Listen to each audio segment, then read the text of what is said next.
ॐ सहनाववतु सहनौ भुनक्तु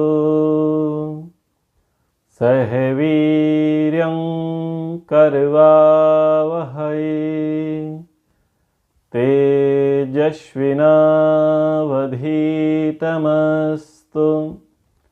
मा विद्विषावहै। ॐ शान्ति शान्ति शान्तिः। गीता जिज्ञासु महानुभावों, गीता को आरंभ करने से पूर्व हम गीता की पृष्ठभूमि को समझ लें कि गीता क्या है, गीता क्यों है और गीता किस लिए है।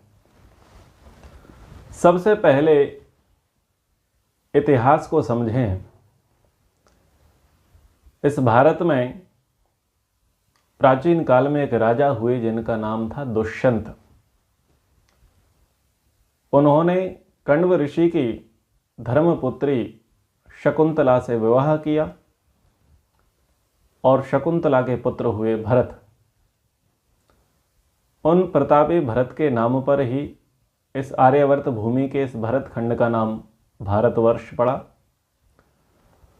कालांतर में भरत जी के वंश में आगे जाकर के एक प्रतापी राजा हुए कुरु, और कुरु के बाद ये वंश आगे चला और आगे पीढ़ियों में एक पुत्र पैदा हुआ जिसका नाम हुआ शांतनु। शांतनु की धर्मपत्नी थी देवी गंगा। उनसे एक पुत्र प्राप्त हुआ जिनका नाम था देवव्रत। भीष्म प्रतिज्ञा लेने के कारण से उन्हें हम भीष्म के नाम से जानते हैं, पितामह भीष्म के नाम से वो विख्यात हैं। देवी गंगा जी के चले जाने के बाद शांतनु ने दूसरा विवाह किया और जिस महिला से विवाह किया उसका नाम सत्यवती था और वो शूद्र वर्ण से थी। उन्होंने विवाह एक शर्त पर आरंभ किया कि यदि मेरे पुत्रों को राजगद्दी मिलेगी तो मैं विवाह के लिए तैयार होंगी, तो एनओसी लेकर के आओ देवव्रत से। तो देवव्रत से एनओसी ली गई। देवव्रत जी ने कहा कि ठीक है, मैं इस सिंहासन की रक्षा करूंगा लेकिन सिंहासन पर बैठूंगा नहीं, और आपकी संतुष्टि के लिए प्रतिज्ञा करता हूं कि मैं भविष्य में विवाह ही नहीं करूंगा। तो इस शर्त के साथ देवी सत्यवती जी ने शांतनु से विवाह किया और इनसे दो पुत्र पैदा हुए, विचित्रवीर और चित्रांगद। चित्रांगद युद्ध में मारा गया और विचित्रवीर का दो कन्याओं के साथ विवाह हुआ। एक का नाम था अंबिका और दूसरी का नाम था अंबालिका। अंबिका अंबालिका दो पत्नियां, नवयुवक था विचित्रवीर, और राजगद्दी मिल गई तोहफे में, क्योंकि बड़ा भाई योग्य था लेकिन युद्ध में मारा गया और अभी ये पूरी तरीके से अपने पैरों पर खड़े नहीं हो पाए और भोग विलास पर्याप्त मिला। परिणाम ये निकला कि जिसको आज टीवी रोग कहते हैं, टीवी, वो क्षय रोग उसे हुआ और जिसके कारण विचित्रवीर का शांति पाठ हो गया। अंबिका और अंबालिका ये दोनों विधवाएं हुई। फिर उस समय महर्षि वेदव्यास जी के माध्यम से नियोग कराया गया और अंबिका के यहाँ पुत्र हुआ धृतराष्ट्र और अंबालिका का पुत्र हुआ पांडु। पांडु थोड़ा अस्वस्थ थे, रोगी थे, और धृतराष्ट्र जन्मांध थे। इनका लालन पालन पितामह भीष्म जी के द्वारा ही हुआ। पितामह भीष्म जी ने इनका विवाह कराया। धृतराष्ट्र जन्मांध था, इसलिए उसका राज्य का अधिकारी नहीं माना गया, भले ही आयु में बड़ा था, पर पांडु को राज्य दिया गया। पांडु का विवाह कुंती भोज की धर्मपुत्री कुंती के साथ और मद्र नरेश की पुत्री माद्री के साथ हुआ। ये कुंती जो है वसुदेव की बहन हुआ करती थी और धृतराष्ट्र का विवाह सुबल नरेश की पुत्री गांधारी के साथ हुआ। तो गांधारी और धृतराष्ट्र के कुल मिलाकर के 100 पुत्र हुए। पांडु पुत्रोत्पत्ति करने में असमर्थ रहे क्योंकि किसी भूलवश उनसे एक ब्रह्म हत्या हो गई। कोई ब्राह्मण उनके द्वारा मृत्यु को प्राप्त हुआ, तो जिसका प्रायश्चित करने के लिए वो राजपाट छोड़कर के जंगल चले गए और जंगल में जाकर के एक दुखद घटना घटी, उनका प्राणांत हो गया। तो बाद में माद्री और कुंती ने पांडु के ही कहने पर उन्हीं की सम्मति से नियोग किया और 5 पुत्रों को जन्म दिया। अब पांडु राज्य नहीं कर रहे थे, राज्य वापस आ गया धृतराष्ट्र के पास। तो धृतराष्ट्र के पुत्र जो दुर्योधन आदि 100 भाई थे, उन्होंने अपने पीछे सरनेम लगा दिया कौरव का। उन्होंने अपने आप को कुरुवंशी माना और जो 5 भाई थे उनके पीछे कुरुवंश का टैग ना लग करके उनको पांडु कहा गया। लेकिन वस्तुतः दोनों ही कौरव ही थे। दुर्योधन आदि 100 भाई भी कौरव थे और ये 5 पांडव भी कौरव ही थे। लेकिन प्रचलन में ये आ गया 5 पांडव और 100 कौरव। आगे और प्रसंग बढ़ता है। सब में बड़ा भाई युधिष्ठिर होते हैं, राजगद्दी के हकदार वही होते हैं। लेकिन प्रतिस्पर्धा होती है कि पिता के पास राजपाट है तो पिता के बाद पुत्र पर पुत्र का राजपाट हो। ये भाव दुर्योधन के भीतर था, इसलिए संघर्ष आरंभ हुए। और हस्तिनापुर और इंद्रप्रस्थ की कहानी से आप सुपरिचित हैं। 13 वर्ष का वनवास होता है और वनवास के बाद अपना हक मांगने के लिए पांडव आते हैं। कृष्ण जी को शांति दूत बनाया जाता है, लेकिन सारी समस्याएं जस की तस बनी रहीं। संधि का कोई ऑप्शन रहा नहीं, तो एकमात्र विकल्प था युद्ध। और युद्ध के लिए दोनों परिवार कुरुक्षेत्र में जाकर के खड़े हो गए। तो ये समरी मैंने आपको गीता के लिए कहा कि गीता से पहले का क्या कालखंड, क्या घटनाक्रम घटा। अब गीता पर बात करते हैं। गीता मूल रूप से 70 श्लोक की रही थी। वर्तमान में ये गीता 700 श्लोक की है, क्योंकि जय संहिता के रचयिता वेदव्यास जी हुए और जय संहिता का व्याख्यान शौनक आदि ने किया, लोमहर्षण के पुत्र श्रौति ने किया, जन्मेजय को वैशंपायन ने किया। तो उस काल में महाभारत 10,500 श्लोक का था और अब 5000 वर्ष बाद ये महाभारत 1 लाख श्लोक क्रॉस कर चुका है। यानी इसका क्लेवर बढ़ते बढ़ते इसमें 90% वृद्धि हो गई है। तो गीता मूल रूप से 70 ही श्लोक की थी और ये 700 श्लोक की हो गई। इस हेतु से मूल रूप से गीता कर्म का ग्रंथ है। जो व्यक्ति अपने कर्तव्य कर्म को भूल गया है, उसको प्रेरणा देने के लिए ग्रंथ है। ये जितना प्रासंगिक, जितना मौलिक, जितना महत्वपूर्ण अर्जुन के लिए था, उतना ही महत्वपूर्ण ये आज हम सब के लिए है और उतना ही महत्वपूर्ण ये भविष्य में भी युवाओं के लिए रहेगा। तो गीता युवाओं के लिए है, बुढ़ों के लिए नहीं है। गीता का विषय कर्म है, संन्यास नहीं है। तो ये भी आप बात समझें। गीता पर विवाद भी पर्याप्त चलते हैं। सब लोग अपना अपना राग अलापते हैं, सब लोग अपने अपने तरीके से गीता को अपने पक्ष में लाने का प्रयास करते हैं। जो इतिहास के जानकार हैं उनका ऐसा मत है कि गीता महाभारत का ही अंग है। जैसे गीता में कणिक नीति है, विदुर नीति है, नारद नीति है, हंस गीता है, पाराशर गीता है, अणु गीता है, मंकी गीता है, बोध गीता है। ऐसे ही ये श्री कृष्ण गीता है। अकेले महाभारत में ही 7 गीताएं आती हैं।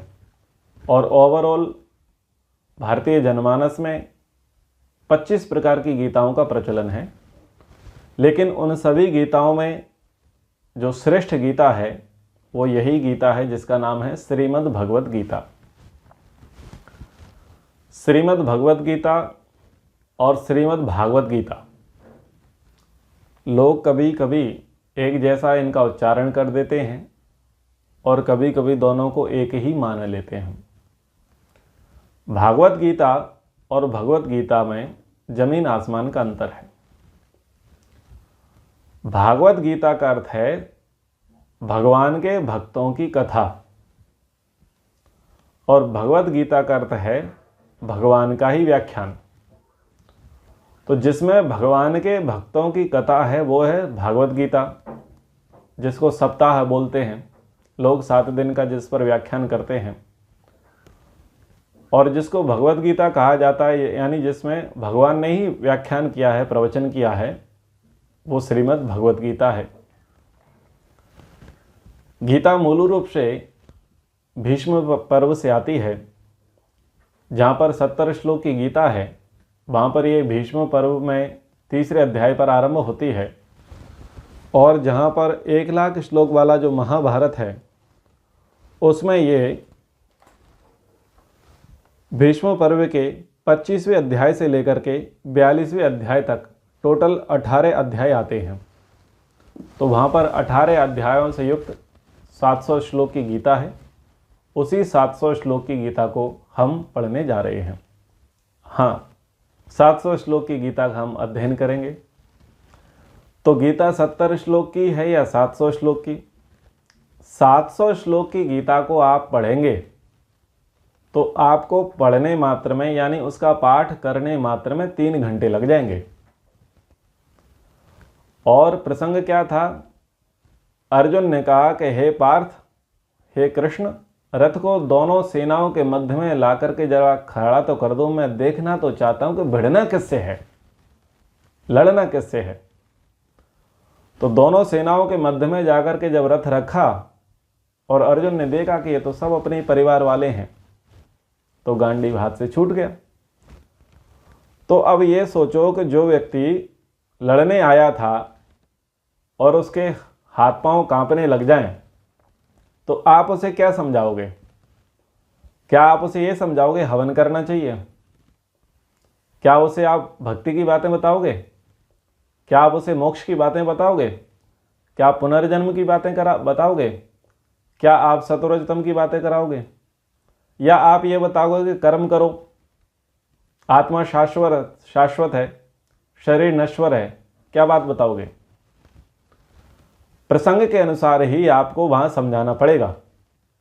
कंडीशन इतनी थी कि सामने वाला होपलेस हो गया, हाथ पैर उसके कांपने लगे। तो वहां पर केवल इतनी बात थी कि पागलपंती मत दे, इतना रायता तूने फैला रखा है, अब कह रहा है समेट लो। ये तो बात नहीं जमती। अगर तेरे को भीख मांगनी ही थी तो 13 साल बाद तुम अधिकार लेने क्यों आए? जंगल में परमानेंट बने रहते, किसने रोका था? संजय ने तो ऑफर दिया था कि तुम तो धर्मात्मा हो, ब्राह्मण वृत्ति वाले हो, तुम्हें अच्छे ब्राह्मण का अभ्यास हो गया है, तो भीख मांग करके जीवन बिताओ, लेकिन अपना अधिकार लेने के लिए हस्तिनापुर मत आओ। तो संजय ने तो बोला था, लेकिन तुमने स्वीकार नहीं किया। तुमने तो कहा हम क्षत्रिय हैं, भीख नहीं मांगेंगे, अपना अधिकार लड़के लेंगे। तो अब कहाँ गया तुम्हारा क्षत्रिय बना, जो तुम ताऊ को देख करके, मामा को देख करके, ससुर को देख करके, गुरु को देख करके, भांजे को देख करके हाथ पैर तुम्हारे फूलने लगे, कांपने लगे। तो वहां पर जो व्याख्यान होगा वो कर्म का ही व्याख्यान होगा। और कितनी देर में व्यक्ति को समझा दोगे आप? 10 मिनट में, 15 मिनट में, मैक्सिमम आधा घंटे में। इतनी देर में समझा दोगे ना? 3-3, 4-4 घंटे, 5-5 घंटे तो नहीं लगाओगे। तो उतना सा ही प्रसंग मूल रूप से गीता का है, लेकिन गीता का क्लेवर बढ़ा। और गीता का क्लेवर बढ़ा, उसका बढ़ना भी समसामयिक था। जब भारत में वामपंथ बढ़ा, वामपंथ ने क्या किया? स्वच्छंदता को प्राथमिकता दी। अध्यात्म को छोड़ दिया, ईश्वरवाद को छोड़ दिया और पंचमकारों को उसने प्रमुखता से अपनाया। मांस, मछली, मदिरा, मैथुन जो पंचमकार हैं, उन्होंने ओपन सेक्स की वकालत की वामपंथियों ने। और उसके बाद जो जैन और बौद्ध हुए, उन्होंने ईश्वर के अस्तित्व को नकारना आरंभ किया।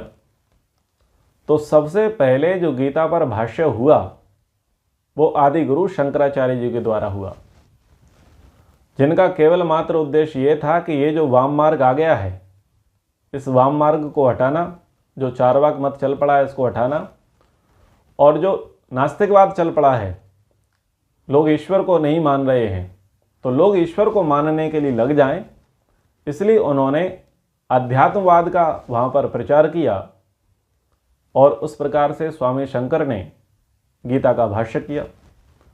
उसका परिणाम ये निकला, लोगों ने पहले ये माना कि शरीर ही सब कुछ है, इसलिए ऋणम कृत्वा घृतम पिबेत यावत जीवम सुखम जीवेत भस्मीभूत देहा पुनरागमनम कुतः।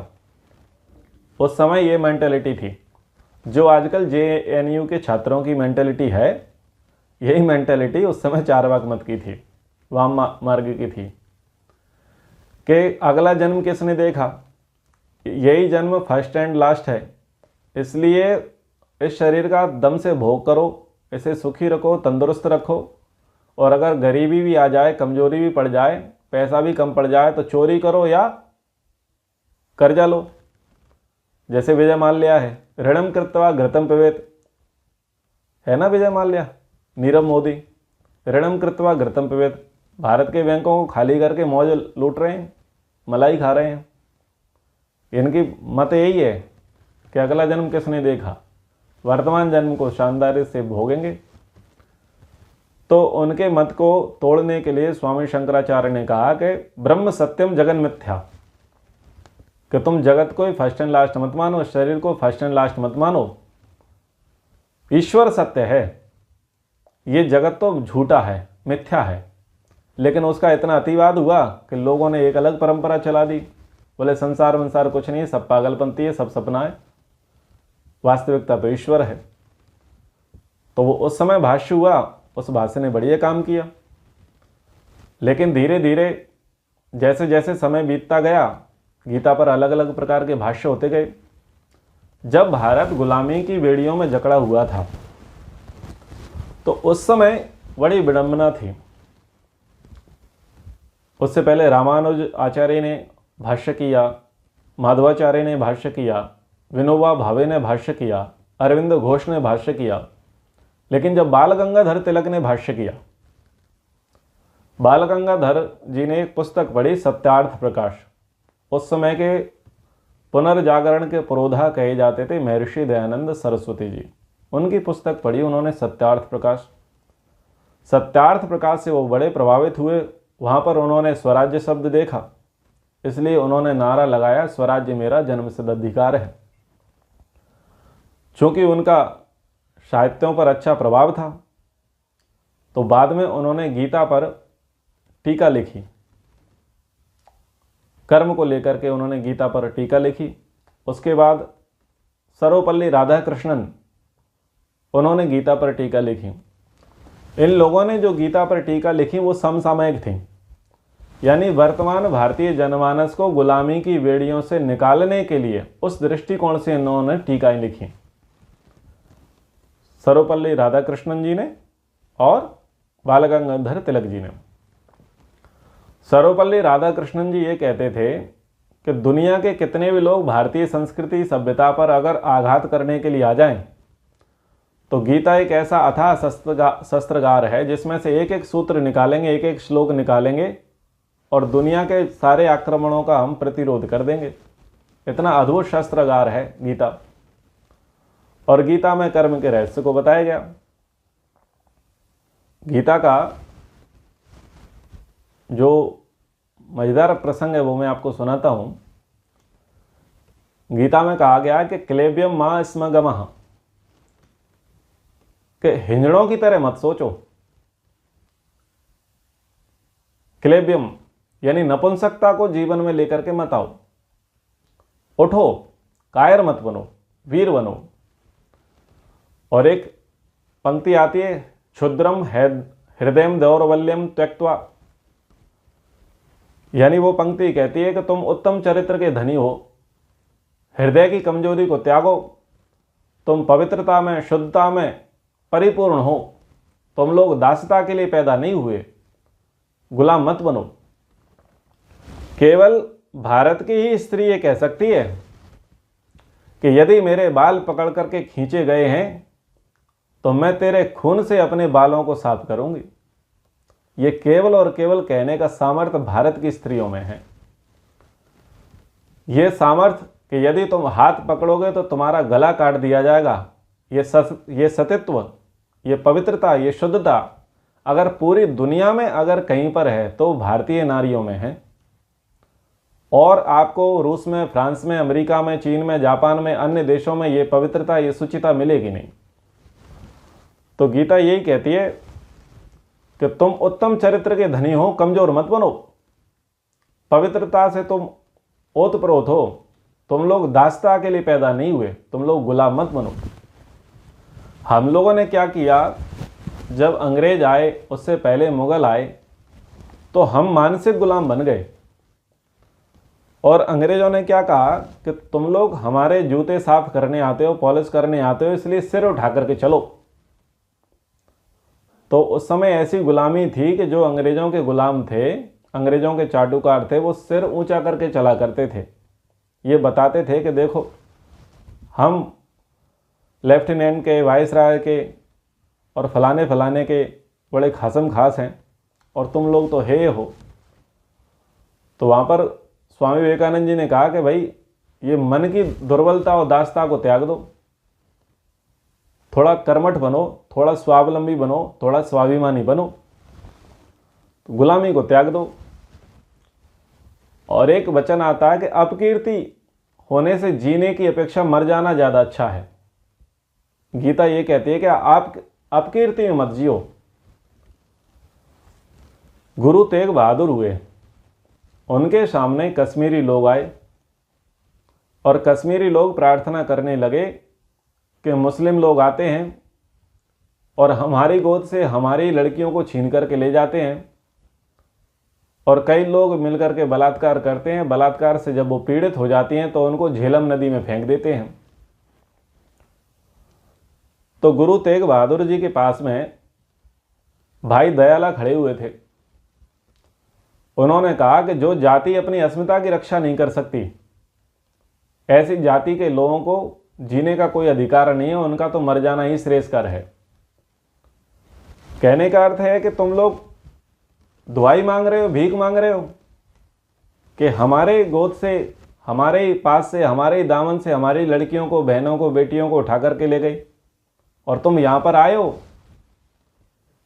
भीख मांगने के लिए, त्राईमाम त्राईमाम। अरे ऐसे जीने से तो अच्छा मर जाओ। अरे कुछ तो मुकाबला करते, कुछ तो सामना करते। तो स्थिति क्या थी कि लोगों का आत्मविश्वास जा चुका था, लोगों का आत्मविश्वास जा चुका था। तो देश का आत्मविश्वास खत्म ना हो, इसलिए महापुरुषों ने बलिदान दिया। गुरु गोविंद ने कहा कि भाई तेग बहादुर, आप कह रहे हो बलिदानों की बातें, तो इनका आत्मविश्वास तो तभी जागृत होगा जब आप जैसे ही लोग बलिदान देंगे। तो गुरु तेग बहादुर बलिदानी हो गए। उन हिंदुओं की बेटियों की रक्षा के खातिर वो मुस्लिमों से भिड़ गए और गुरु गोविंद सिंह जी ने ऐसा आत्मविश्वास लोगों के भीतर भरा। आपने पंक्ति सुनी होगी, चिड़ियों से मैं बाज लड़ाऊं, गीदड़ों को शेर बनाऊं, 1.25 लाख से एक लड़ाऊं, तभी गोविंद सिंह नाम कहाऊं। तो ये इस प्रकार के भाष्य हुए।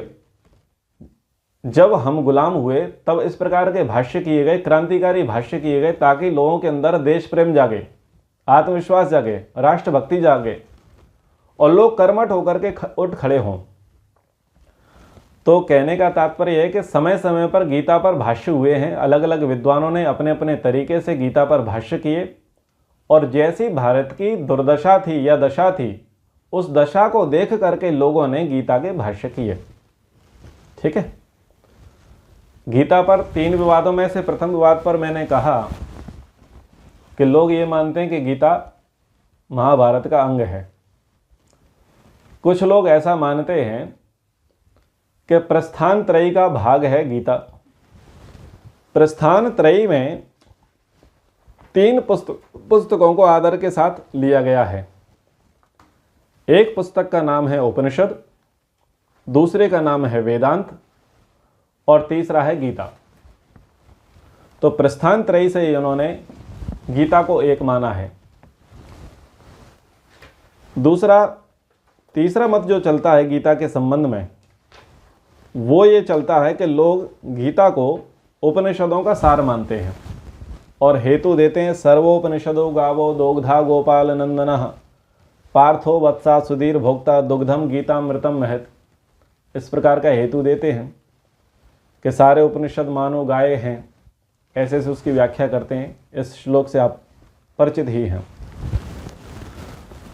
तो ये सबकी अपनी अपनी मान्यता है। फिर वैष्णव मत मानता है कि ये हमारा ग्रंथ है। शैव मत मानता है कि ये तो बाद में इन लोगों ने जोड़ दिया है, मूल रूप से ये शिव जी के द्वारा उपदेश दिया गया है। तो गीता पर ऐसे कई सारे विवाद हैं। मूल विवाद तो 3 ही चलते हैं। कुछ लोग इसको उपनिषदों का सार मानते हैं, कुछ लोग इसको प्रस्थान त्रयी का एक हिस्सा मानते हैं और कुछ लोग इसे महाभारत का ही एक अंग मानते हैं। तो सबकी मान्यताएं अपनी अपनी हैं। मूल रूप से ना ही ये प्रस्थान त्रयी है और ना ही ये उपनिषदों का सार है। मूल रूप से गीता महाभारत का ही इतिहास है, महाभारत का ही अंग है।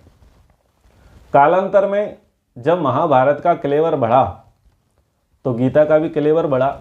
उसमें सांख्य की बातें आईं, उसमें योग की बातें आईं, उसमें कर्मयोग की बातें आईं, निष्काम योग आया, क्षेत्रज्ञ आया, विराट स्वरूप आया, उसमें यज्ञ की बातें आईं, उसमें कर्म संन्यास की बात आई, सत्वरजतम की बातें आईं, बहुत सारी बातें उसमें आती गईं। और जब संप्रदायवाद हावी हुआ तो उसमें फिर बाद में अवतारवाद भी आया। तो ऐसे अनेक वाद उसमें चल पड़े हैं। तो हमें वादों से कोई लेना देना नहीं है, हमें लेना देना है गीता से। हमें गीता को अपने तरीके से पढ़ना है, शास्त्रीय तरीके से पढ़ना है और संप्रदायवाद से रहित होकर के पढ़ना है। संप्रदायवाद के चश्मे से हम गीता को नहीं पढ़ेंगे, हम इतिहास के दृष्टिकोण से गीता को पढ़ेंगे। जहाँ पर दर्शनों की बातें आई हैं तो दर्शनों के आधार पर पढ़ेंगे, जहाँ पर उपनिषदों की बातें आई हैं वहाँ पर उपनिषदों के आधार पर पढ़ेंगे। और जिन श्लोकों की व्याख्याएं समसामयिक हैं, आज हमारे लिए जीवन उपयोगी हैं, उनको उस प्रकार से भी हम समझने का प्रयास करेंगे। तो ये हमने गीता पर, यानी गीता की जो भूमिका है उस पर विचार रखा। कक्षा को हम यहाँ पर विराम करते हैं। इति ओम शम।